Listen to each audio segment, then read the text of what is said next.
আমার 3টে সন্তান আছে, আরও ছোট ছোট, ওদেরকে নিয়ে আমি এখন চলার উপায় নাই। তাদেরকে আমি আরেক জায়গায় রাইখে আসছি। বর্তমানে আমি মানুষের বাড়িতে থাকি। এই অসহায় বাবার আর্তনাদ নিজের মাদকাসক্ত ছেলের বিরুদ্ধে। নেশার টাকা না পেয়ে ঘরবাড়ি ভাঙচুর, বাবাকে মারধর, হত্যার হুমকি ও টাকা চুরির অভিযোগে মাদকাসক্ত ছেলের বিরুদ্ধে কিশোরগঞ্জ জজ কোর্টে মামলা দায়ের করেছেন এক অসহায় পিতা। ৮ এপ্রিল মঙ্গলবার পাকুন্দিয়া উপজেলার বুরুদিয়া ইউনিয়নের বেলদি গ্রামের বাসিন্দা জাকির জাহু নেশাসক্ত ছেলে আকাশ এর বিরুদ্ধে কিশোরগঞ্জ জজ কোর্টের ৩ নং আদালতে এ মামলা দায়ের করেন। মামলায় অভিযোগ করা হয়, ছেলে আকাশ একজন নেশাখোর। বেশ কয়েক বৎসর দিয়ে নেশার টাকার জন্য বাড়িতে ভাঙচুর করে আসছে সে। সামাজিকভাবে বিভিন্ন চেষ্টা করেও তাকে ফেরানো যায়নি এ থেকে।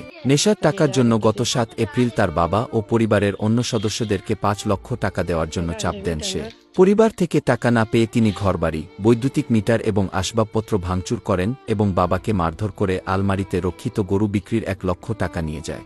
আমার বড় ছেলে হয়, আমার কাছ থেকে আরো কয়েকবার গ্রামের মানুষ নিয়ে টাম্পের দস্তরত নিয়ে কাগজ করে কয়েকবার টাকা নিছে। আমি কাম কাজ করে চলি, এরপরেও কিছু টাকা আমার হাতে থাকে, 200-500 টাকা চলায়। ওই টাকা দিয়ে আমার কাছ থেকে জোর করে নিয়ে যায়।